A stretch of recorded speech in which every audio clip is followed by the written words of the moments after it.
Ipinanganak ako noong 1993, taon ng tandang. Walang sino man ang makakapagsabi na ang buhay ko ay mapupunta kay Liwayway, isang babaeng mas matanda sa akin ng ilang taon, balo, at may isang anak. Ang buhay ko noon ay parang isang kulang na pyesa, ngunit nang dumating siya, biglang naging kumpleto ang lahat. Kami ay parang dalawang magkaibang dulo ng magnet na kusang nagdidikit. Tuwing hapon, pagkatapos ng trabaho ko sa eskwela, nagkikita kami sa mga maliit na karinderya sa gilid ng daan, kung saan ang dilaw na ilaw ay bumabagsak sa mga makikitid at mamasamasang eskinita pagkatapos ng ulan. Ang tunog ng mga lumang sasakyan mula sa malayo at ang hiyawan ng mga nagtitinda ang nagsisilbing musika sa aming mga pag-uusap. Minsan, inihatid niya ako sa kanyang maliit na bahay, nakatago sa isang tahimik na lugar, napapaligiran ng mga malalagang puno. Ang bahay ay may bahid ng lumang panahon ngunit mainit, tulad ni Liwayway mismo. Malinaw kong naaalala ang halakhak ng anak niya nang tumakbo ito mula sa silid upang salubungin ang kanyang ina, na nagparamdam sa akin ng buhay pamilya na kanyang pinagdaanan.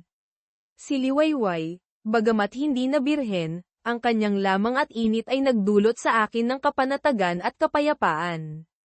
Binigyan niya ako ng iba't ibang emosyon, mula sa simpleng kaligayahan nang makita ko siyang ngumiti, hanggang sa mga unang karanasan sa pagtatalik. Ang lahat ng ito ay tumagos sa aking puso at isipan. Sa tuwing kasama ko siya, tila bumabagal ang oras at kami lang dalawa ang nag-e-exist sa espasyo na iyon. Tila nawawala ang lahat ng alalahanin sa mga sandali ng pagiging malapit. Ngayon, nang magising ako, medyo naguguluhan pa rin ako at nakakaramdam ng matinding pagod. Hindi ko maalala kung nasaan ako. Pagkatapos ng 10 segundo, naalala ko na nasa bahay ako ni Liwayway. Ang mga epekto ng napakagulong gabi ay napakalala. Ngunit ang nararamdaman ko ngayon ay ang taong katabi ko. Siya si Liwayway. Ito ang unang pagkakataon na nagising ako na may babaeng natutulog sa tabi ko, at mas masarap pa dahil ang babaeng iyon ay nakayakap sa akin, may magandang mukha, isang kamay na nakayakap sa akin, at ang isa pang kamay ay nakapatong sa aking katawan na may puting nail polish, mukhang napakababae. Nang tumingin ako sa orasan, nakita kong 5:00 pa lang ng umaga. Dahan-dahan akong bumangon, ngunit may humila sa akin. Saan ka pupunta? Huwag kang umalis. Ang tinig na iyon ay talagang ikinagulat ko. Medyo nagulat ako dahil napakagaan ng lahat ng kilos ko, mula sa pag-alis sa kanyang yakap hanggang sa kumot na nakatakip sa akin. Lahat ay kasinggan ng pusa na nag-aabang ng daga. Ngunit alam pa rin niyang gising ako. Ang tanging dahilan ay nagkukunwari siyang natutulog. Paglingon ko, nakita ko pa rin siyang nakapikit. Bumalik ako sa tabi niya at hinayla siya palapit sa akin. Gising ka na pala. Balak mo akong iwanan. Saan ka pupunta ng napakaaga? Uuwi ako. Dito ka na lang. Baka pag-uwi ko, tanungin ako ni nanay kung saan ako nagpunta ng ganito kaaga. At hindi ko pa napapatay ang ilaw sa bahay. Hindi mo kailangang magmadali. Dito ka muna. Bakit ang aga mong nagising? Bumaba ako para tingnan kung mahimbing ang tulog ng anak ko. Dito ka na lang at pumikit. Sabado naman ngayon at walang pasok. Gusto kong matulog ng matagal. Samahan mo ako. Hinayla niya ako pabalik at hindi ko kayang umalis kaya humiga ako paarap sa kanya. Bigla, nakaramdam ako ng kaibahan sa kanya ngayong umaga, mas mapagmahal at maalaga sa bawat kilos. Inilapit niya ang kanyang kamay sa aking pisngi at mata. Pagkatapos ay tumawa. Gustong-gusto ko ang mga mata mo. Sabi nila, parang mga mata ng usang babae. Medyo malungkot, pero sa tuwing tinitingnan mo ako, natutulala ako. Huwag mo akong titingnan ng ganyan kapag may ibang babae, ha? Titingnan mo lang ako. Nakakatuwa ka naman. Bakit ang mga mata ko pa ang gusto mo? Akala ko ba't pera o tagumpay? Wala akong masyadong pera. Pero sapat na para sa akin at sa anak ko. Kailangan ko lang ng taong mamahalin ako ng totoo. Hindi na ako umaasa ng perpekto. Siguro ako na lang ang natitira. Nagsasabi ka pa. Hindi ko rin alam kung bakit kita nagustuhan. Noon pa man, Noong second year ka pa lang sa eskwela, gusto na kita. Pero hindi ako naglakas loob na sabihin sa'yo. Ang hirap, di ba? Minsan, ang mga mata, ngiti, at pananalita ng isang tao ay maaaring magustuhan mo kahit walang dahilan. Siguro nagkamali ako noon pa man. Gusto kong ipaalam sa lahat ang tungkol sa ating relasyon, pero natatakot akong baka sabihin nila na hindi ako nag-iisip ng tama. Sino ang magmamahal sa isang binatilyo? Baka pagtanda mo, hindi mo na ako mahal. Huwag kang mag-alala. Pagdating ng araw na yun, bibigyan kita ng anak at kusang malalaman ng lahat. Ang galing-galing mong magsalita ng kalokohan. Bigla niya akong niyakap ng mahigpit mula sa likod at isinandal ang kanyang ulo sa aking likod. Gusto ko ng anak. Totoo ba yan o nagbibiro ka lang? Totoo. Huwag kang mag-isip ng masama. Mahal kita. Nang totoo at gusto ko lang na bigyan mo ako ng anak. Kaya kung maging single mom at kaya ko yun. Nagmamadali ba ako? 2 araw pa lang tayong magkakilala, tapos naniniwala ka na sa akin. Naniniwala ako. Kahit hindi mo ako tanggapin at ituring mo akong single mom na may 2 anak, tatanggapin ko. Pero mayroon akong trabaho at hindi kita hahayaan. Hintayin mong maging maayos ang trabaho ko, at ipapaalam ko sa lahat ang tungkol sa ating relasyon. Sige, susubukan ko lang kung anong isasagot mo. Natatakot ako na maging masama. Akala ko ba madali akong lokohin? Ang galing-galing mo rin, di ba? Sige na, bumalik ka na dito. Paglingon ko, ngumiti lang siya at lumapit sa akin. Samahan mo ako sa banyo. Ang dumi-dumi na nito dahil sa kaguluhan mo kagabi. Ang hirap. Nag-eehersisyo ka ba o ano? Kahit isa ka ng ina, ang ganda pa rin ng katawan mo. Nag-gym at yoga ako, pero hindi na ako nakapag-ehersisyo simula nang magbakasyon ang katulong namin. Siguro babalik na ako sa dati pagkatapos ng Pasko. Mayroon kayong katulong. Akala ko kayong 2 lang ng anak mo. Mayroon kaming katulong na si Aling Rosa. Kung may libreng oras ako, pwede ba akong pumunta sa inyo? Okay lang. Sabihin ko na lang sa kanya na boyfriend kita at tiyak na tatawa yun. Boyfriend na parang high school student. Bigla ko siyang nilapitan at niyakap. Hindi ko alam kung bakit ko ginawa yun. Alam ko lang na gusto ko siyang yakapin. Nakita ko sa salamin na nakangiti siya. Buong gabi na to, hindi ka pa ba napapagod? Hindi naman. Ikaw din naman, di ba? Ano pa bang gusto mo? Wala naman akong iniisip. Kung maganda ako, pwede ba akong yakapin kahit sandali? Tumalikod ako at binuksan ang shower para magpalamig sa malamig na tubig. Napakatahimik ng paligid hanggang sa magsalita siya. Nagagalit ka ba? Hindi ah. Nagbibiro lang ako. Bakit ako magagalit? Kung hindi ka galit, tumingin ka rito. Sumunod ako at nakita kong kinurot niya ang pisngi ko. Bakit ang kulit-kulit mo? Dahan-dahan kong inilapit ang aking buhok at hinalikan ang kanyang noo bilang pasasalamat. Nagbihis at nagsuklay ako. Napakagwapo ko pa rin tulad ng dati. Bumaba ako para tingnan kung gising na ang bata. Nagulat ako nang makita ko siyang gising na at umiiyak. Binuhat ko siya papunta kay Liwayway. Nakita ko siyang tumatakbo para yakapin ang kanyang anak. Anak ko, iniiwanan mo na naman ako, anak ko. Nagising siya nang bumaba ka, kaya umiiyak siya, sabi ni Liwayway. Kung sino pa man, sayo at sakin lang naman nagmula. Umupo ako at hinawakan ang bata habang nagsusuklay si Liwayway. Pagtingin ko sa orasan, nakita kong 7:00 na ng umaga. Hindi ka ba papasok sa trabaho ngayong Sabado? Tanong ko. Papasok ako paminsan-minsan sa umaga lang. Hindi ako papasok sa hapon. Mag-aalaga ako ng anak natin dito sa bahay. Pakainin mo siya, ha? Uuwi na ako. Gusto mo bang bilhan kita ng pagkain? Huwag na. Meron pa naman sa refrigerator. Okay. Ingat ka. Pagbaba ko, sinundan din ako ni Liwayway na karga ang kanyang anak. Siguro ayaw niya akong umalis. Pumasok na kayo sa loob. Isasara ko na ang gate. Babalik ako kapag may libreng oras ako. Anong gusto mong lutuin ko sa'yo? Tulungan mo akong mag-ayos para sa Pasko. Sige, Pumasok na kayo sa loob. Uuwi na ako. Pagkatapos kong magpaalam kay Liwayway, naghanap ako ng makakainan. Kumain ako na parang hindi pa ako nakakain. Kaya kumain ako ng 2 bowl ng masarap na sopas. Sa bahay, pinatay ko ang ilaw at humiga sa kama. Ngayon ko lang naramdaman ang matinding pagod. Ipinikit ko ang aking mga mata at nakatulog ako. Sa aking pagkakahimbing, narinig ko ang aking nanay na sumisigaw, "Nasaan si Binoy?" Nagising ako at nakita kong nasa bahay na ang aking nanay. "Ang aga mo namang natutulog. Magdamag ka bang gising?" tanong ni nanay. "Hindi naman. Nagising ako at kumain, pero pagod na ako kaya humiga ulit ako." "Mayroon ka bang labahin? Kunin ko at ilalagay ko sa washing machine." Pumasok ako sa silid at kinuha ang damit na sinuot ko kahapon sa bahay ni Liwayway. Pagkatapos ay narinig ko ang boses ng nanay ko. "Binoy, bakit ang bango ng damit mo na parang babae?" Napahinto ako sa tanong na iyon. Nag-isip ako ng dahilan at bumaba. "Anong amoy? Ang bango ng damit mo ay parang pabango ng babae."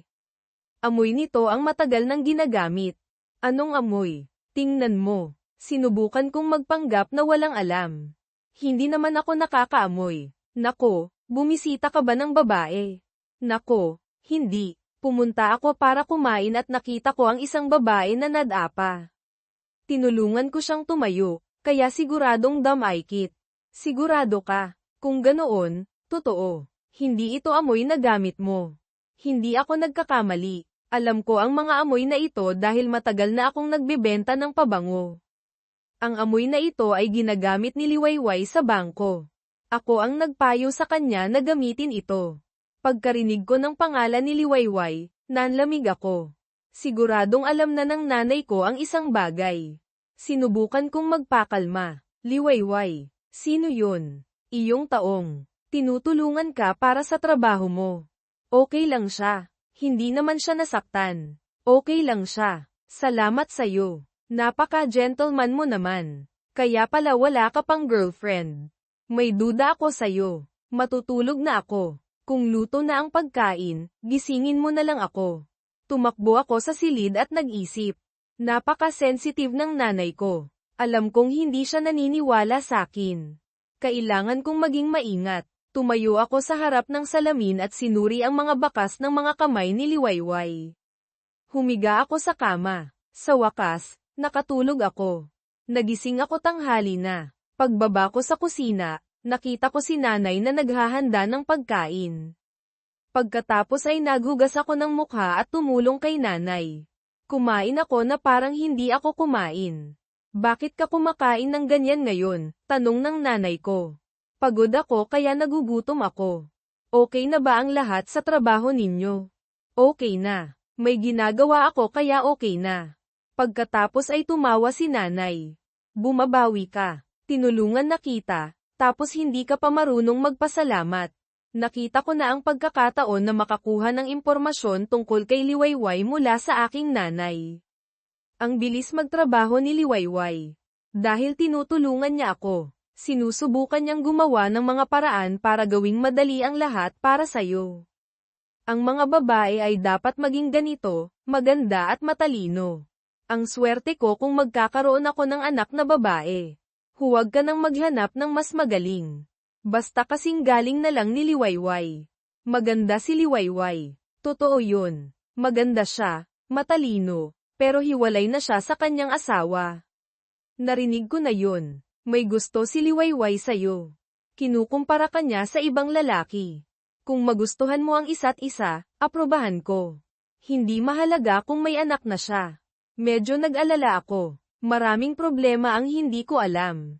Hindi ko alam kung bakit ayaw ni Liwayway na malaman ng nanay ko ang tungkol sa aming relasyon.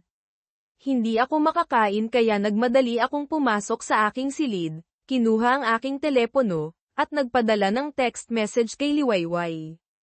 Kung mangyayari, mangyayari. Tinanggal ko ang lahat ng aking iniisip, binuksan ang aking computer, at nanood ng movie. Kinuha ko ang aking telepono at nakita kong may text message mula kay Liwayway. "Pagka-uwi mo sa bahay, nakalimutan mo na ako. Hindi ka nagte-text. Pagod ako kaya nakatulog ako.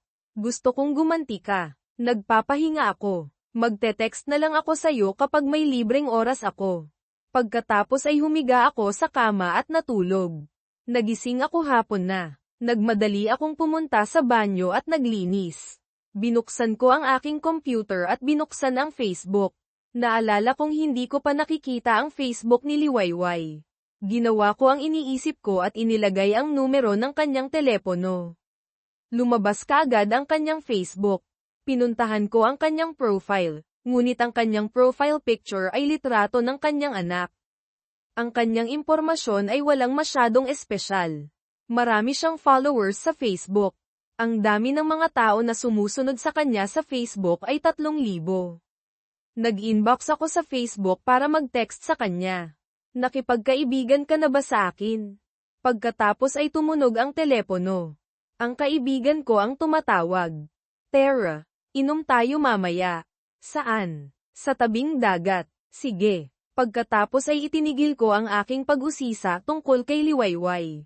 Facebook, mahirap kontaken, kaya lumipat ako sa Zolo. Sinabi ko sa kanya na mayroon akong misyon na mag-text kay Liwayway. Hindi ko alam ang sasabihin kaya sinabi ko sa kanya na sabihin ko sa kanyang na-miss ko siya. At tumunog ang telepono, nakita kong si Liwayway ang tumatawag. Bago pa man ako makapagsalita, sinabi niya sa akin na tumawag ako sa kanya noon. Tinatawagan mo ako kanina. Gumawa ka pa ng kwento na mismo ako. Wala akong magawa, busy ka. Nagpapakain at nagpapainom ako ng gatas. Ang galing mo naman. Paano kung marami pa tayong anak? Kaya ko. Ang mga anak ko, aalagaan ko. Nakakamiss din ako. Nakakamiss ka din naman. Gumawa ka ba ng kwento? Gumawa ka ng kwento na miss ako.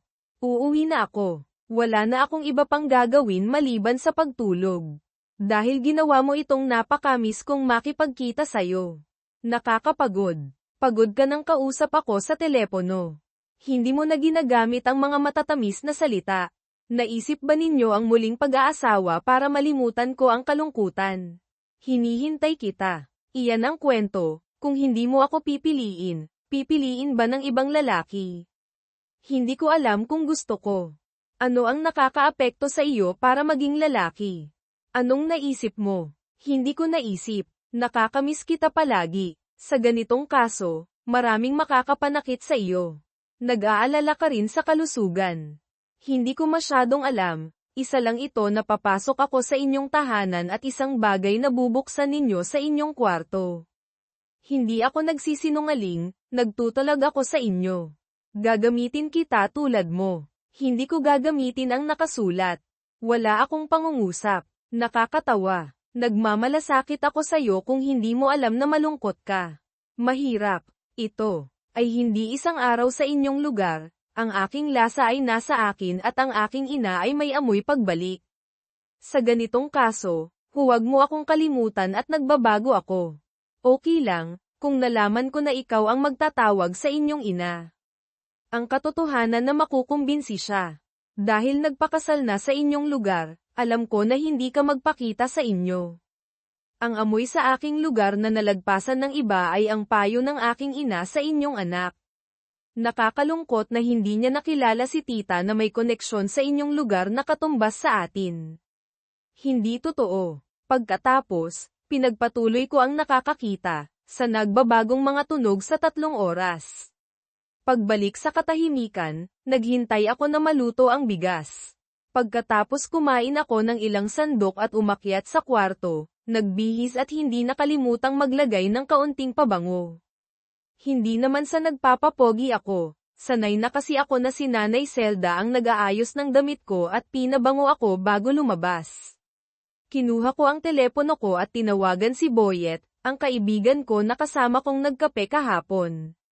Pagkatapos kong sabihin sa kanya ang lugar, nag-text ako kay nanay na lumabas ako kasama ang mga kaibigan. Pagdating ko sa lugar, may 3 o 4 akong kilala at mayroon ding 4 o 5 babae na kaibigan ni Boyet. Dahil sa dami nila, medyo nailang ako.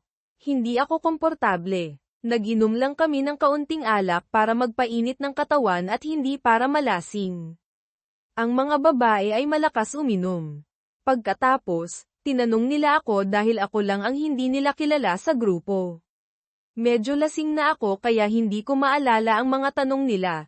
Ang naalala ko lang ay ang babae sa sulok na panay ang tingin sa akin. Alam ko na may gusto siya sa akin. Hindi ko na lang siya pinansin at uminom ng kaunting alak. Pagkatapos, sinabi ko na kung sino ang hindi na kaya uminom ay pwede nang huminto. Nagkaroon kami ng magandang oras. Pagkatapos ay sinabi ng babaeng nakatingin sa akin na nahihilo siya. May nagtanong kung sino ang maghahatid sa kanya pauwi. Sinabi ng mga kaibigan ko na ako ang maghatid dahil wala silang kasama sa kanila. Bakit ako pa? Wala kayong kasama dito. Ikaw na. Maraming multo sa lugar nila. Matatakot ang mga babae. Ikaw na, Binoy. Wala akong nagawa kaya sinundo ko ang babae pauwi. Hindi ko alam kung pinagtitripan lang nila ako o talagang lasing siya. Namumula ang kanyang mukha at tinanong ako kung alam ko ang bahay niya. Hindi ako nakapunta doon. Sa lugar ng tirahan numero 3. Madilim doon. Sumakay siya sa motorsiklo. Pagkatapos, habang nagmamaneho, sinabi niya, hindi ka ba natatakot na magselos ang girlfriend mo? Wala akong girlfriend. Huwag kang mag-alala. Hindi ka ba napapagod? Medyo nahihilo lang ako. Ilan lang naman ang ininom ko. Hinintuan ko siya malapit sa kanilang bahay at dali-dali siyang binaba. Hindi pangkaraniwan ang bahay nila. Sinabi niya na magpapalam na siya at medyo nag-aalangan pa siyang pumasok. May nakalimutan ka ba? Tanong ko. Hindi. Pwede mo bang ibigay sa akin ang numero mo? Para makabayad ako sa'yo. Hindi na kailangan. Sige na. Inabot niya ang telepono niya. Nang kunin ko ang kanyang telepono, hindi ko agad nakita ang home screen. Nakita ko ang dialer at inilagay ko ang numero ko. Inilipat ko ito at nakita ko ang kanyang selfie na may filter. Ibinalik ko ang kanyang telepono at nagpaalam siya. Hindi ko siya hinintay at nagmaneho pabalik sa inuman. Tumambay ako roon ng 30 minuto at pagkatapos ay umuwi. Nang magising ako, medyo pagod pa ako. Kumikirot ang aking mga binti sa loob ng kumot. Dapat ay nagpapahinga na lang ako. 6:30 na ng umaga. May usapan pa ako kay Liwayway. Tumayo ako at naglinis. Pagbaba ko, nakita ako ni Nanay Zelda na nagluluto ng itlog. Saan ka pupunta? Ang aga pa. Makikipagkita ako sa mga kaibigan ko. Pasko naman. Kumain ka muna. Kumain ako at kinuha ang aking telepono para mag-text kay Liwayway. Bago pa man ako makapag-text, nakita ko ang 2 text message. Ang isa ay mula kay Liwayway. Gising ka na. Ang sakit ng katawan ko. Ikaw kasi. Masahe mo ako. Tiningnan ko ang isa at nakita ko ang numero ng babaeng hinatid ko kagabi. Gising ka na ba? Ang sakit ng katawan ko. May sinabi ba akong kakaiba sa'yo kagabi? Subukan mong alalahanin. Pagkatapos kong mag-text, kumain ako at nagmaneho. Habang nagmamaneho, umaawit ako. Pagdating ko, agad akong pumunta sa kwarto ni Liwayway. Nakita ko ang anak niya na naglalaro sa kama at si Liwayway na nagme-makeup. Pinuntahan ko sila at kinarga ang anak niya. Pagkatapos ay hinalikan ko siya at sinabi, ang bait-bait mo. Sinabi ni Liwayway, anong sinasabi mo? Huwag mo siyang turuan. Bakit hindi pwede? Seryoso ako. Gusto kong ituring niya akong tatay. Pagkatapos, kinarga ko ang bata pababa. Habang pababa ako, sinabi ko, maglalaro tayo. Nag-iisa siyang naiwan sa itaas. Napakagulo niya. Gustong-gusto niya ako. Pagkatapos, bumaba si Liwayway at napakaganda niya sa kanyang itim na bestida. Tiningnan ko siya. Bakit ka nakatingin sakin? Ang ganda mo. Talaga. Parang normal lang. Tinitingnan mo ako na parang kakainin mo ako. Parang ibang lalaki sa kalsada. Huwag kang magdamit ng maganda. Naiinis ako kapag tinitingnan ka ng iba. Okay lang. Bakit ka nag-aalala? Pagod ka ba makipaglaro sa kanya? Hindi siya nakikinig. Medyo. Ang cute niya. Hindi siya nakikinig sa mga estranghero. Special ka. Tatay niya ako. Seryoso ka ba? Hindi ka ba nag-aalala? Anong iniisip mo? Mahal kita. Baka magkaroon ka ng pressure mula sa pamilya. Hindi ko pinapansin yun. Basta masaya ako, masaya ka. Pagkatapos, tiningnan niya ako ng malalim at niyakap ako. Napakabuti mo sa amin. Akala ko ang anak ko ang magiging hadlang sa ating relasyon. Pero hindi ka nag-alala. Ang gan-gan na tuloy ng pakiramdam ko. Hindi ko na siya inasar. Tinitigan ko siya sa mata. Pagod na ako. Pahinga na tayo. Sasama ako sa'yo. Magpapatulog ako sa bata. Habang nasa taas siya, tiningnan ko ang mga text message. Sinabi niya na wala siyang sinabi kagabi at nag-aalala siya. Sigurado akong may gusto siya sa akin kaya hindi ko na siya pinansin. Dumiretso ako sa ibaba at nakita ko ang kusina na malinis at maayos ang mga damit. Si Liwayway ay kahanga-hanga. Hindi ko maintindihan kung bakit nakipaghiwalay ang kanyang asawa. Tiningnan ko ang lababo at nakita ko ang 2 toothbrush na nakasabit. Ang isa ay tiyak na sa akin. Nakita ko rin ang 2 tuwalya na magkatabi. Ang isa ay bago. Sa harap naman ng lababo ay ang tuwalya ng bata. Kung totoo ang nakikita ko, pinagkakatiwalaan niya ako at itinuturing na miyembro ng pamilya. Nagpapasalamat ako na nakilala ko siya. Habang nag-iisip ako, bumaba si Liwayway. Anong ginagawa mo rito? Wala naman. Huwag kang pumunta sa kusina, baka madumihan ang damit mo. Dahil sa kanyang sinabi, yamakap ako sa kanya at sinabi, ito ba ang tuwalya ko? Sa akin din ba ang toothbrush na to? Paano mo nalaman? Alam mo pala, gusto ko ang kulay pula. Mula sa kotse hanggang sa unan. Iyan ang toothbrush mo. Malapit ka na sa mga gamit ko. Mayroon din kaming katulong, si Aling Rosa. Huwag kang mag-isip ng iba. Alam ko na babalik si Aling Rosa pagkatapos ng Pasko. Huwag kang mag-alala. Napagod ako. Ikaw lang ang gusto kong sandigan. Uminom ka ba ng pills? Uminom na ako. Hinimas ko ang kanyang tiyan.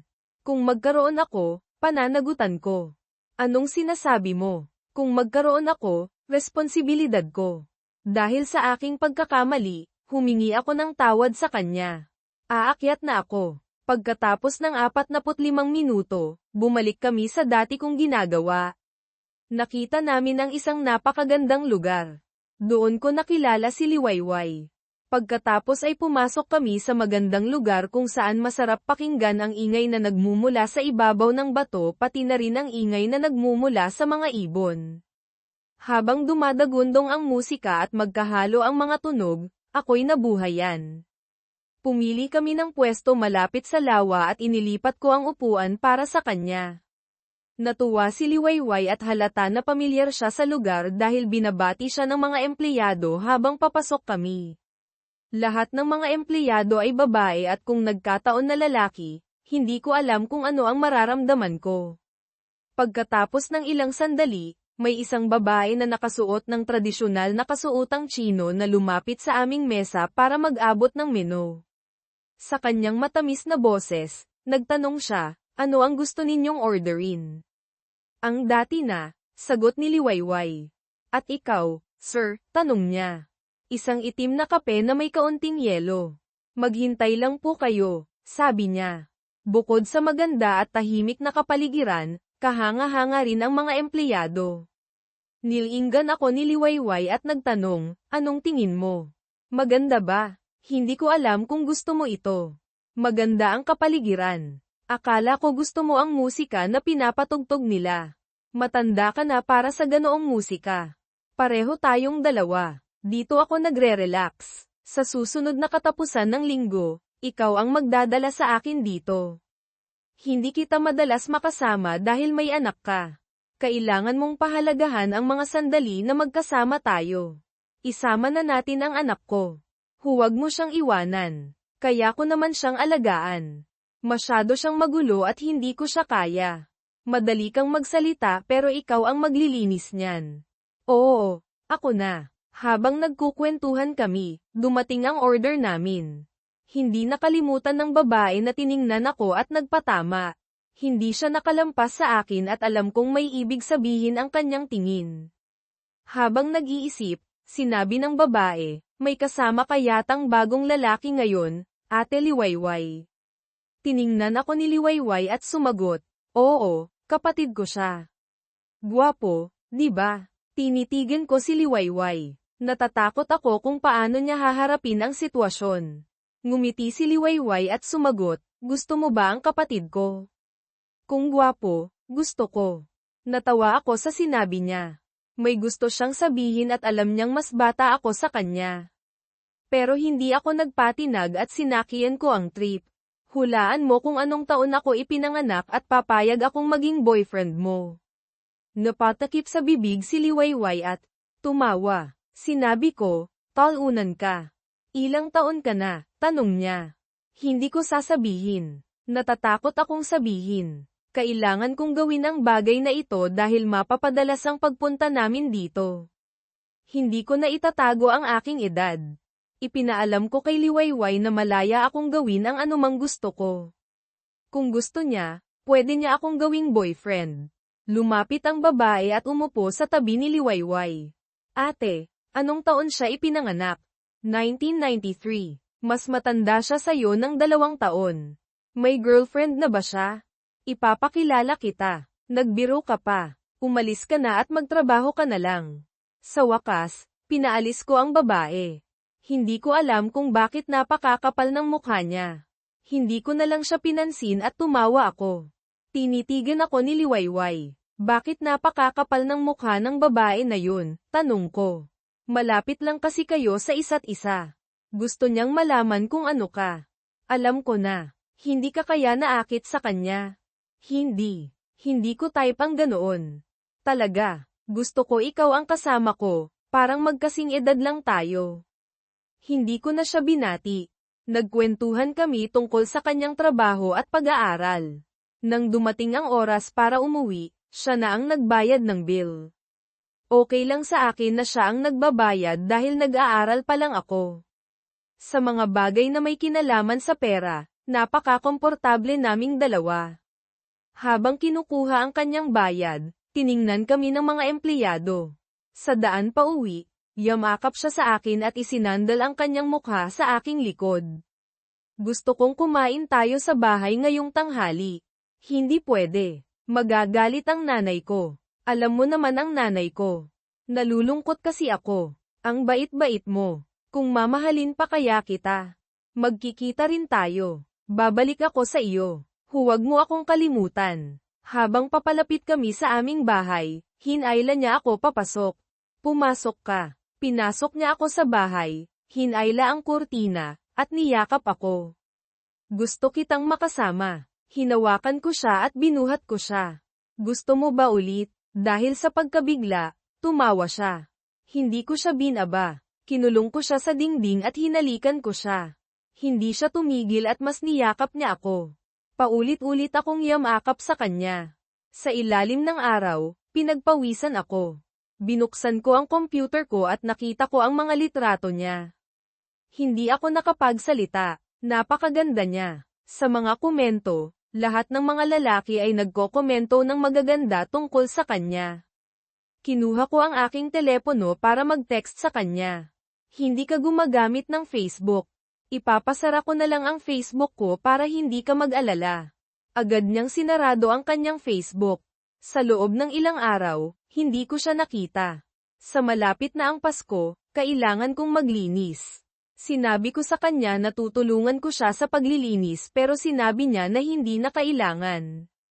Nag-usap kami sa telepono. Sa loob ng 10 araw, lumalim ang aming relasyon. Walang ligawan. Nagkita kami ng natural. Sa bisperas ng Pasko, napakaraming tao sa kalsada. Miss ko si Liwayway. Pagkatapos kong gawin ang lahat, nag-isa ako at malungkot. Kinuha ko ang aking telepono para tawagan siya pero hindi ko siya makontak. Gusto ko siyang makita. Pumunta ako sa kanyang bahay at nakita kong bukas ang kanyang pinto. Pumasok ako at nakita ko siyang nag-aayos ng bulaklak. Hindi ako nagsalita at lumapit sa kanya at nagtanong, bakit hindi kita matawagan? Inabot niya ang kanyang telepono at sinabi, nakalimutan ko. Nalawbat. Nag-aalala ako sa'yo kaya pumunta ako dito. Pakialam ko sa'yo kaya ako nandito. Alam kong nagalit ako sa kanya kaya nakaramdam ako ng pagsisisi. Humingi siya ng tawad at ang katahimikan ay nagtagal hanggang sa magtanong siya, bakit mo ako mahal? Tumawa ako at sinabi, ikaw ang langit ko. Ang galing mong magsalita, ikaw talaga. Gusto kong marinig na sabihin mo sa akin ang bagay na yun. Napakakulit mo. Kailangan kong umuwi ngayong gabi. May pasok ako bukas. Saan ka pupunta? Sa bahay ng mga magulang ko. Sa Baguio. Nalimutan kong sabihin sa'yo. Nagulat ka ba? Kaya pala ang puti ko at maganda ang boses ko dahil doon ako lumaki. Hindi lang ikaw. Lahat ng tao ay sinasabi yun.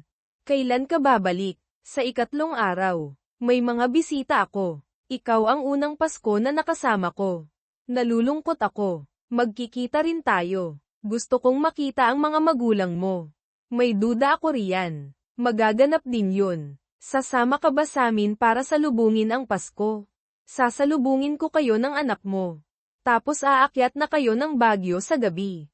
May problema ba kung magmaneho ako sa gabi? Wala. Gan na lang. Sige. Takot akong hindi ka sumama kasi sinabi ng nanay mo na hindi ka mahilig sa ingay at nagpapaputok ka lang at natutulog. Tama yun. Ngayong taon kasi, kasama kita. Bakit hindi mo ipinagluto si tita? Babalik ka pa rin naman eh. Iiwanan ko ang anak ko sa aking nanay, para hindi ako mahirapan. Okay, sasamahan kita. Kung ganito, ang dami ko pang aasikasuhin. Babalik ka na para makita-kita. Yayakapin at hahalikan na kita. Magkita na lang tayo sa susunod. Agad kaming pumasok sa banyo. Na may nag-aalab na pag-iisip. Siyempre, ang huling regalo na ibinigay namin sa isa't isa bago sumapit ang bagong taon ay ang kasiyahang hindi kayang tumbasan ng kahit anong materyal na bagay sa mundo.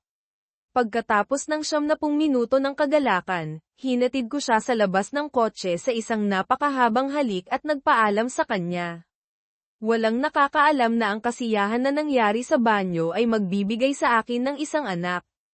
Pagkatapos ng Pasko, sinabi sa akin ni Liwayway na may nabuo sa kanya. Napakasaya ko. Ang aking buhay ay magpakailanman nang makikasama sa isang babae na mas matanda sa akin ng 6 na taon.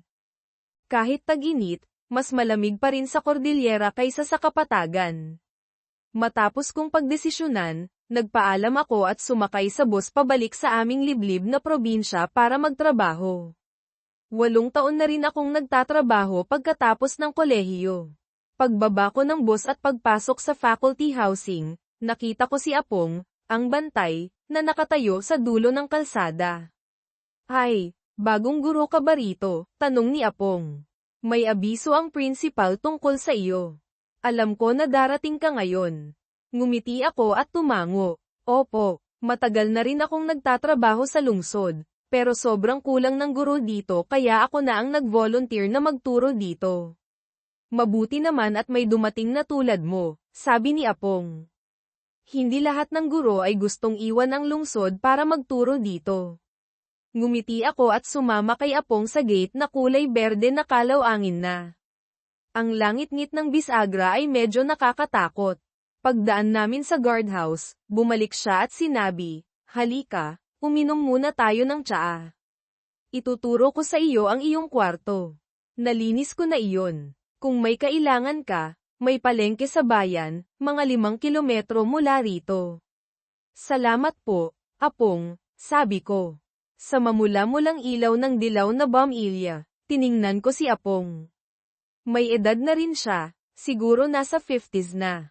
Mayroon siyang buhok na may uban at isang kahanga-hangang bigete. Ang kanyang mukha at mga mata ay nagpapakita ng kabaitan at pagiging mapagkakatiwalaan. Inabot niya sa akin ang isang tasa ng tsaa at sinabi, uminom ka muna, galing ka pa sa malayo. Siguradong pagod ka. Hindi naman po ako masyadong pagod. Sanay na rin ako sa paglalakbay, sabi ko. Ako nga po pala si Bayani. Siguro nabanggit na po ako ng principal. Alam ko na, sabi niya. Ako si Apong, ang bantay ng paaralan. Ilang taon na rin akong nagbabantay dito. Hinaplos ko ang tasa para magpainit ang aking kamay at ininom ang tsaa. Hindi ito kasing tapang ng tsaa sa lungsod, pero may kakaibang lasa ng probinsya. Kumusta po ang mga estudyante dito? Tanong ko.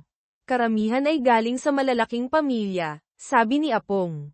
Iilan lang ang mayayaman. Pero mababait naman sila at hindi masyadong naglalaro. Tumango ako. Marami ring nakapagtapos ng kolehiyo noong nakaraang taon, sabi ni Apong. Matatalino na ang mga estudyante ngayon. Ngumiti ako at sumagot, oo nga po. Dapat mag-aral ang mga kabataan para umunlad. Nagkwentuhan kami hanggang sa inabot ni Apong ang susi ng aking kwarto.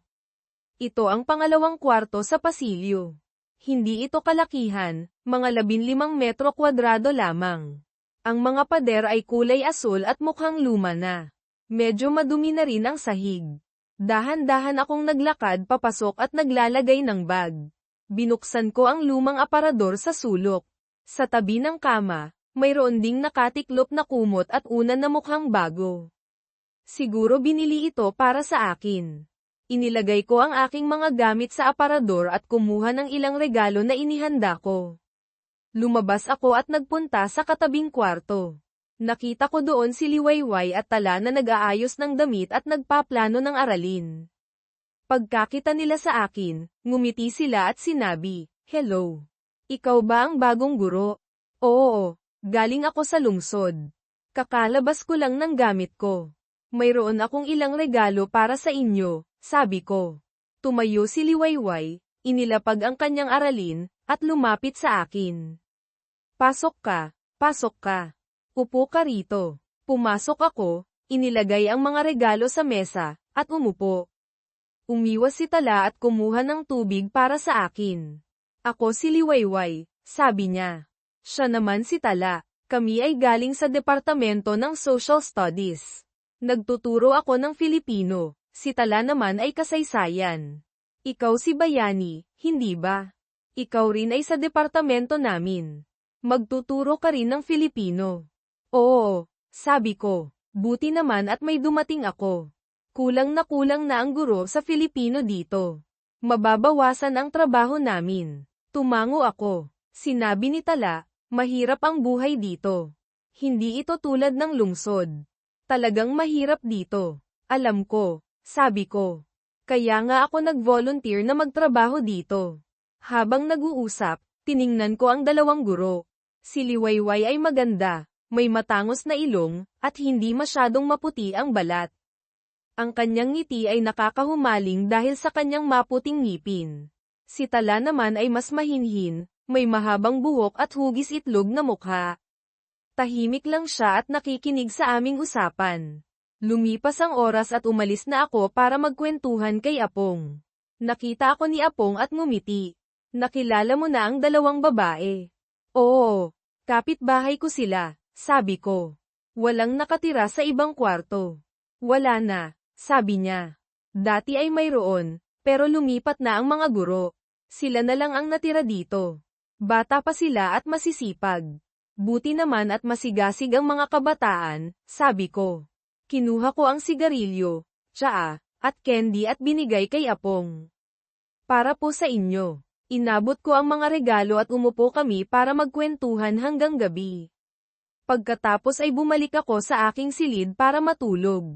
Ang huni ng mga kuliglig at palaka ay medyo nakakaistorbo sa aking pagtulog. Kinabukasan, pumunta ako sa meeting room. Ipinakilala ako ng principal sa lahat. Ako na rin ang pinuno ng Departamento ng Filipino. Pagkatapos ng meeting, binigay nila sa akin ang listahan ng mga klase at pinag-aralan ko ang mga aralin. Nang hapon na, sinabi ni Liwayway sa akin, "Bayani, pumunta ka sa kwarto namin para kumain. Nagluto kami para sa iyo." Ngumiti ako at sinabi, "Talaga? Masarap ba ang pagkain dito kaysa sa lungsod?" "Hindi kasing sarap, pero hindi naman masama," sabi niya. Pumunta ako sa kanilang kwarto. Mayroon silang inihaw na ibon, isang kakaibang dahon, isang sopas na may kawayan, at pritong isda. Ang amoy ng pagkain ay nakakatakam. "Saan ninyo nakuha ang mga pagkain na ito?" tanong ko. "Madali lang makuha ang mga ito," sabi niya. "Sa palengke, Maraming nagbebenta ng mga ganito. Ito ang mga simpleng pagkain dito. Ngumiti ako at umupo. Tumakbo si Liwayway para anyayahan si Apong na sumama sa amin. Dinala ni Apong ang 2 bote ng alak. Mayroon tayong maraming masasarap na pagkain ngayon, sabi ni Apong. Kailangan nating uminom. Umupo si Apong sa tabi namin. Uminom kami ng alak, nagkwentuhan, at nagtawanan hanggang gabi. Pagkatapos ay umuwi na ako sa aking silid para maghanda ng hapunan. Sinabi ni Liwayway sa akin, binilhan na kita ng mga gamit. Bayaran mo ako mamaya. Nagulat ako. Ngumiti si Liwayway at sinabi, huwag kang mahiya. Kami ang mas magaling sa palengke. Kapag busy ka, pumunta ka na lang sa amin para kumain. Ngumiti ako, nagpasalamat, at ibinigay ang pera kay Liwayway. Habang nag-uusap, tiningnan ko si Liwayway. Gusto kong tumingin sa mga babae kapag nakasuot sila ng puting polo. Huminga siya sa bawat salita, kaya mas nagustuhan ko siya. Dati sa lungsod, naglalaro ako, kahit na ako ay isang guro. Pagkatapos ng pag-uusap, umuwi si Liwayway sa kanyang silid. Inayos ko ang aking gamit at bumili ng iba pang bagay. Pagkatapos kong magluto at nagpaplano ng aralin, lumapit si Tala sa akin. Kumusta na ang aralin mo, Bayani? Tanong niya. Okay lang, sabi ko. Hinawi ni Tala ang kanyang mahabang buhok malapit sa aking mesa. Siguro may girlfriend ka na sa lungsod. Wala pa, sabi ko. Naging busy ako sa pag-aaral at pagtuturo. Siguro maraming nagkakagusto sa iyo, sabi ko. Maraming guro dito, pero wala namang nagkakagusto sa akin, sabi niya. Ako at si Liwayway ay napakapangit. Huwag kang magsalita ng ganyan. Maraming gustong magkagusto sa inyo, sabi ko. Nagkwentuhan kami sandali at sinabi ni Tala na gustong basahin ang mga libro sa panitikang Amerikano. Gusto ko rin ang panitikang Amerikano, lalo na ang panitikan ng mga bata, sabi ko. Nag-usap kami at binigay ko kay Tala ang aking mga libro. Tiningnan ni Tala ang aking aralin at ngumiti. Ang ganda ng sulat mo, sabi niya. Ang hirap makahanap ng guro na maganda ang sulat. Hindi naman maganda ang sulat ko. Madali lang basahin, sabi ko. Mas maganda ang sulat ninyong mga babae. Ngumiti ako at pinagmasdan ko siya. Hinawakan ni Tala ang aralin, ngumiti, at umuwi sa kanyang silid. Sa lungsod, gusto kong lumabas, hindi mag-isa sa gabi. Dito, madilim na madilim. Nakita ko ang ilaw ni Tala sa kanyang bintana. Nang tiningnan ko siya, nakita ko si Liwayway na nagpaplano ng aralin. Pinagmasdan ko si Liwayway sandali, nagkwentuhan kay Apong, at bumalik sa aking silid para matulog. Natulog na ako. Kinabukasan, nagturo ako sa Filipino class. Kaunti lamang ang mga estudyante dito. Pagpasok ko, nagpakilala ako at inanyayahan ang klase na magpakilala. Pagkatapos, nagsimula kaming mag-aral tungkol sa panitikan. Maaari ko pang ipagpatuloy ang kwento kung gusto mo. Pumasok ako sa loob. Sa dim na ilaw ng bombilya, lalong naging kaakit-akit si Liwayway. Huwag ka nang mahiya, sabi niya ng mahina. Patayin mo na ang ilaw, walang dapat ikahiya. Maganda ka. Pagkatapos ng 40 minutong paglilikot, nagbihis si Liwayway at sinabi sa akin, dito ka na matulog. Bukas ka na umuwi, pero baka makita ako ni Tala o ni Apong, sabi ko. Hindi naman pumupunta si Apong sa kwarto namin. Huwag kang mag-alala, sabi ni Liwayway. Sigurado ka ba na okay lang? Tanong ko. Hay nako, kanina ka pa nga nangungulit, natatakot ka pa rin ngayon, biro niya. Ngumiti ako at humiga. Gusto ko talaga, pero pinigilan ko ang sarili ko. Kinabukasan, nagturo ako tulad ng dati. Nagturo rin ako kay Tala. Nang gabing iyon, nagluto si Liwayway ng hapunan at kumain kami kasama si Apong. Pagkatapos naming kumain, lumabas kami ni Apong at nagkwentuhan. Ngumiti si Apong at sinabi, mahusay ka rin pala, Bayani. Isang linggo ka pa lang dito. Anong mahusay, Apong? Tanong ko. Noong nakaraang gabi, may nangyari sa kwarto ni Liwayway, sabi niya. Alam mo ba? Tanong ko. Oo naman. Naririnig ko ang lahat, sabi niya. Mag-ingat ka. Alam ko na gusto mo lang magsaya. Ngumiti lang ako at hindi nagsalita. Alam ko ang dalawang babae na yan, sabi ni Apong. Alam ko na mahilig kayo sa saya. Matagal na rin silang walang lalaki. Bata ka pa, yakapin mo na sila. Tumawa ako. Akala ko ba dapat maging mabait ang mga guro? Tanong ko. Mabait naman sila, pero walang tao dito sa gabi, sabi niya. Maraming guro sa paaralang ito ang may pamilya na. Sila na lang ang dalawang batang guro na walang asawa. Maganda pa naman sila. Ngumiti lang ako. Kumusta kagabi? Anong nangyari? Tanong ni Apong. 2 beses lang, sabi ko. Pagod na rin ako. Mas maganda si Tala kaysa kay Liwayway, sabi niya. Hindi ko napansin, sabi ko. Si Liwayway lang ang nakita ko. Hindi ko pa alam kung anong meron kay Tala. Kapag nakasuot ng masikip na pantalon si Tala, mababaliw ka, sabi niya. Nakakatawa ang kanyang mga kwento. Umuwi ako sa aking kwarto. Siguro gusto rin ako ni Liwayway. Gumawa ako ng paraan para hindi ko siya pansinin. Pagkalipas ng 3 araw, dumating si Tala at nagdala ng mga regalo. Naghanda kami kasama si Liwayway at Apong. Kinabukasan, nakangiti sa akin si Tala. Alam ko na ang lahat, sabi niya. Magsabi ka na. Anong dapat kong sabihin? Tanong ko. Masaya ako sa aming lugar kaya nakikita ko ang mga tao, sabi ko. Alam mo na ginawa namin ni Liwayway ang hindi dapat mangyari. Wala akong ibang intensyon. Tumingin si Tala sa akin. Kumusta si Liwayway? Mahal mo ba siya? Tanong niya. Okay naman siya, sabi ko. Nag-uusap kaming dalawa. Gusto kong malaman kung ano ang iyong opinyon. Kailangan kong malaman at humusga. Si Tala ay mausisa at gustong marinig ang aking mga kwento. Naglalakad kami at patuloy siyang nagtanong. Sabihin mo na. Hindi ako magagalit. Tayo lang naman. Okay lang, sabi ko.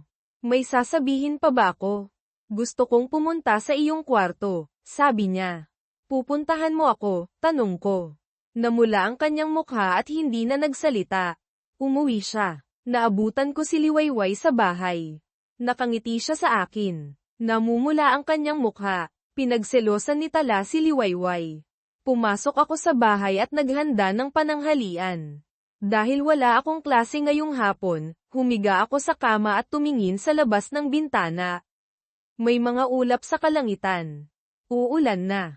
Ang mga puno ng mangga na may madawang mga dahon ay humaharang sa araw. Malapit na itong umulan at medyo malamig. Habang natutulog ako, nagsimulang pamatak ang ulan sa mga dahon ng saging sa tabi ng bintana. Tumayo ako para kumuha ng damit. Nakita ko si Tala na nagmamadaling kunin ang kanyang mga damit. Dahil nakasabit ang mga ito, nahihirapan siyang kunin ang mga ito. Tinulungan ko siya. Kapag nagsasabit ka, huwag mong itaas, sabi ko. Hindi naman ako ang nagsabit, sabi niya. Si Liwayway iyon. Sinabi ko na sa kanya na maraming beses, pero ayaw niyang makinig sa akin.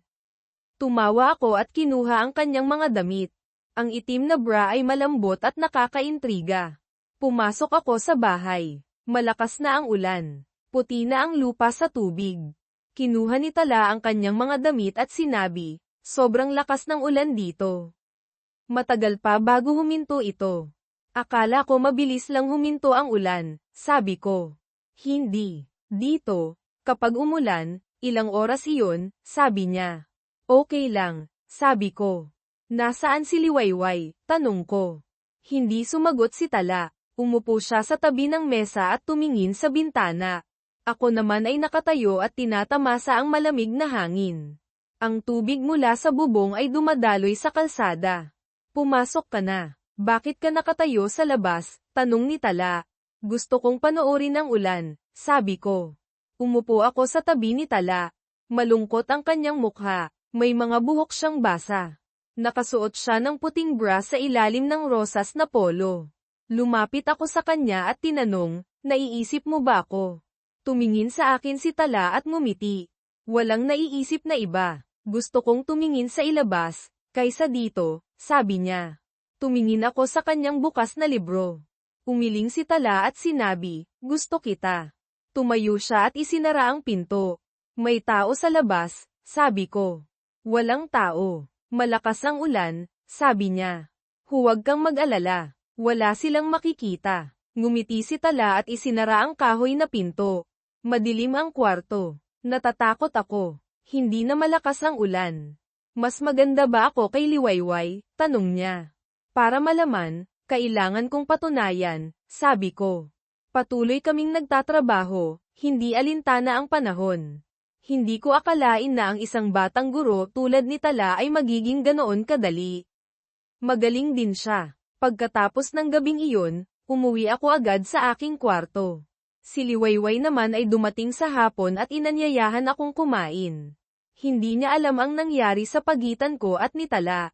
Kinabukasan, nagturo ako. Sinabi ni Tala na may ilang estudyante na gustong magpaturo sa akin.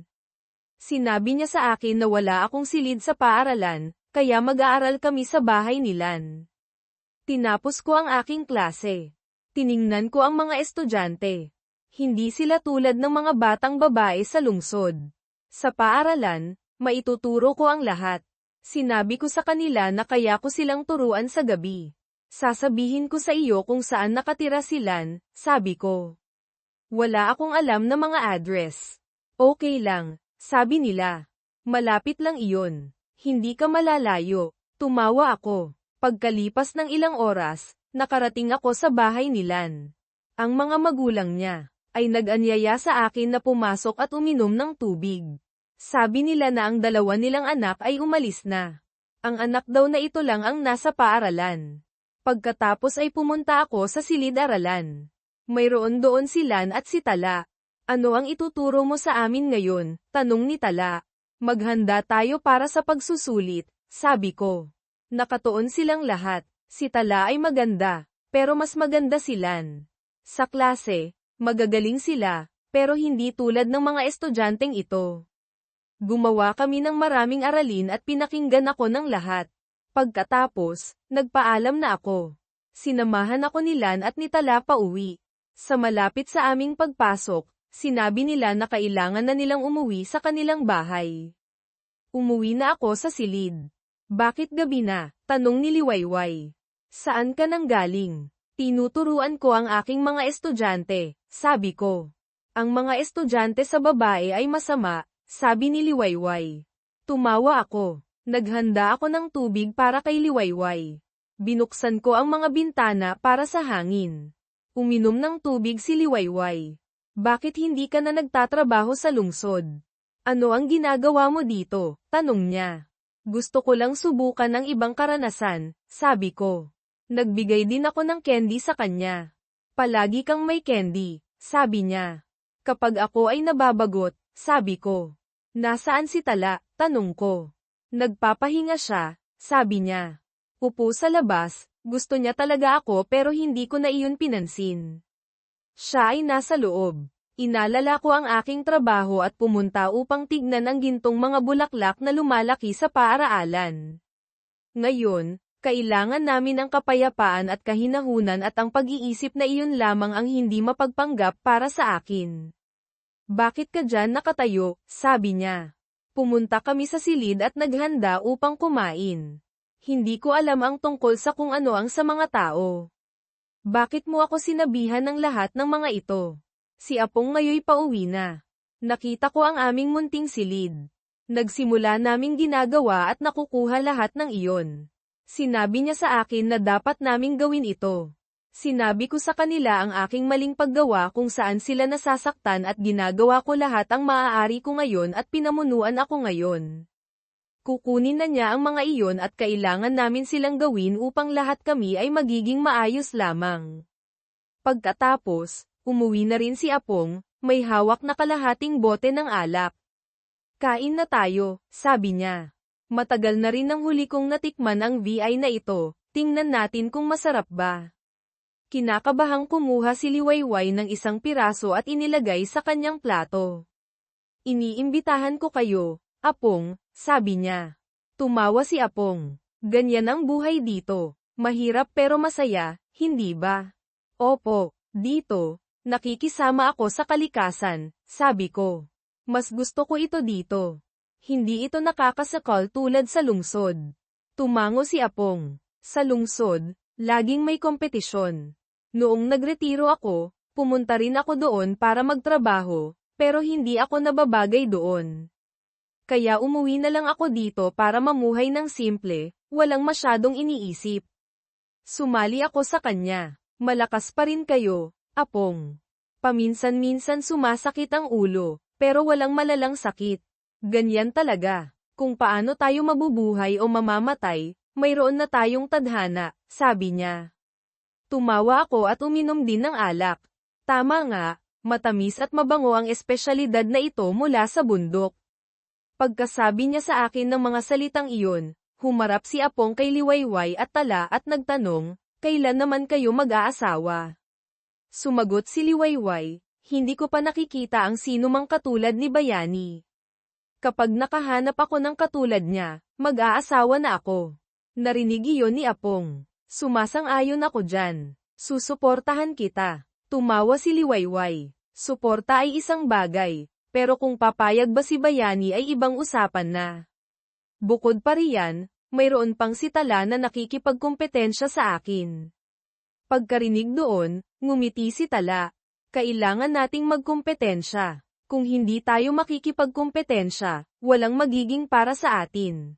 Dahil sa mga sinasabi ni Tala, nakaramdam ako ng matinding pagkabahala. Tahimik ako, hindi ko alam kung ano ang sasabihin. Sabi ni Apong sa akin, pumili ka na, pumili ka na. Bago pa mahuli ang lahat, ngumiti ako. Natatakot ako. Kung pipili ako ng isa, masasaktan ang isa. Kaya pipiliin ko ang kapalaran. Okay, sabi niya. Sabihin mo sa akin kung ano ang pinili mo. Gusto kong piliin ang dalawa para pantay-pantay, sabi ko. Sino ang mas magaling? Anong masasabi ninyo sa aking opinyon? Pagkasabi ko ng mga salitang iyon, tumawa si Apong ng malakas. Ang lalaking ito, ang galing ng iyong pagpili.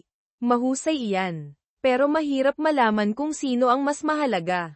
Kung sino ang unang magkakaanak, siya ang magiging pinakamahalaga. Tumawa si Apong. Binatukan naman ako ni Tala sa tabi. Sino ang nagsabi na magagawa mo iyan? Kailangan mo lang pumili ng isa sa amin. Sino ang nagsabi na maaari mong piliin kaming dalawa? Kung gagawin mo iyan, itatapon ka namin ni Liwayway sa kawayan. Dahil sina Tala at Liwayway lang ang kasama ko sa kwarto, hindi ako masyadong nahihiya. Pero naaalala ko pa rin ang nakaraang gabi.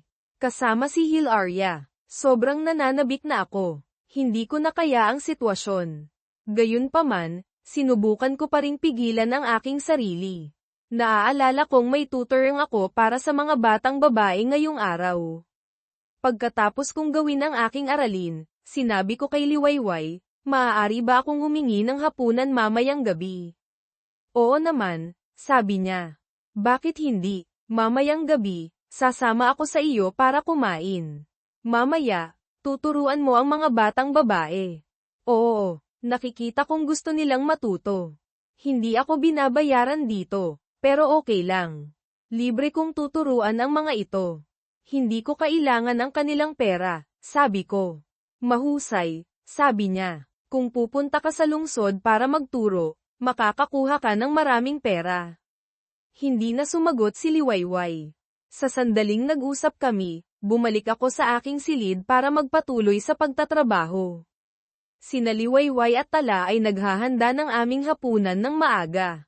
Naglakad ako papunta sa bahay ni Salome. Nasa bahay lamang si Salome. Wala pa ang kanyang mga magulang dahil mayroon silang handaan. Pagkakita sa akin, sinabi ni Salome, halika, guro. Huli na sina Hilaria at Fe. Okay lang. Bukod sa Filipino, nag-aaral ba kayo ng iba pang aralin? Tanong ko. Nag-aaral din kami, pero paminsan-minsan lang. Nahihirapan kaming gumawa nyon dahil ang mga guro dito ay may asawa na. Kailangan naming magsikap upang makapag-aral sa panahong ito. Marami kaming ginagawa sa bukid.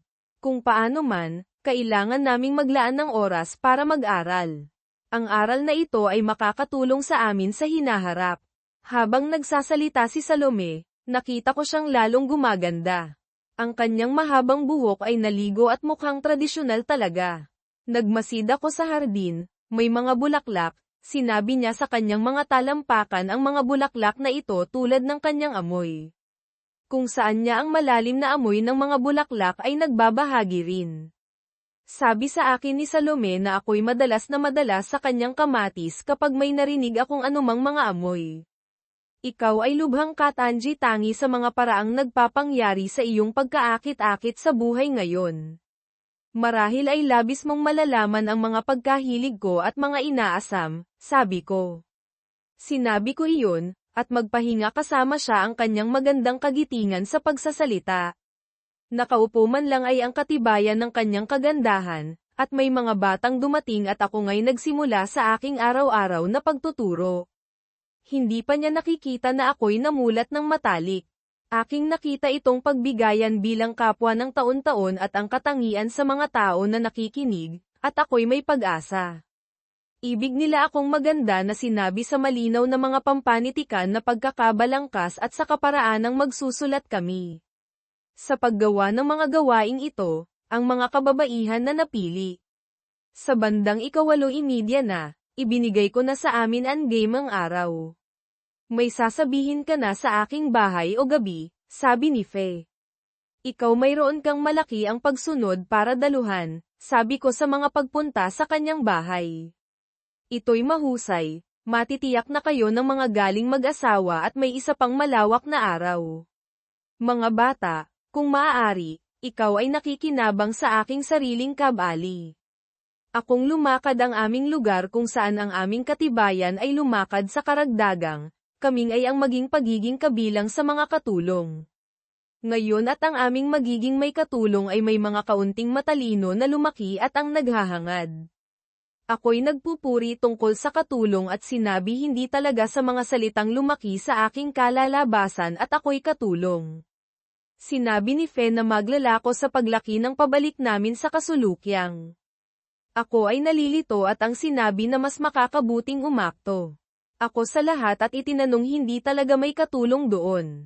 Kami bumalik sa amin. Ang kaso ng matalik ni Fe ay nasa labas ng may katulong. Ako ay tumutulong sa maling kasulukuyan. Ako ngayon ang naglalakaw sa aking kalabasang, sinasabi sa aking sarili iyon. Nasaan ako? Nasa bahay na ang mga katulong ay ang lahat ng ang kanilang mga balita ay pinapalitan at lumipat sa mga iyon na may pagbubukas ng mga lalong kasulukuyan at naging makatwiran. Si Fe ay may kanyang kamalayan sa maging may mali. Sabi niya na dapat akong magpalm dahil sa ito. Ang labas niya sa likod ang aming dating lugar. Marami kaming nagsalita, lalo pang nakatwiran. Kami sa kanyang kahanga-hangang bahay pagkatapos mayroon, ang bawat bagay ay marubdob sa lugar kung saan nararapat na tumagal. Ako'y ngumingiti at sinabi, ikaw ay makakadalaw sa kanya. Hindi, sinabi niya. Hindi kami ang nangyayari, may mga naghihintay para sa kanyang lugar sa ngayon. Ang kaso at iba pang nagpakitang ilaw doon ang nagbigay para kay Fe. Ako'y naroon sa mga ito. Ito'y matalik na ito at may kakulaitan doon at makatawag.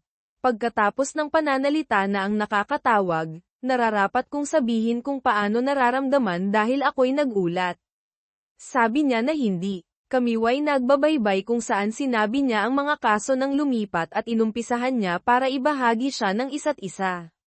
Ako'y sinabi, pagbalik ng loob, ang lahat ba ay makakamit ang mga ito sa kumuha ng nakagawa na hindi magtungo kay Fe. Hindi sila sa kanya, sabi sa kanya.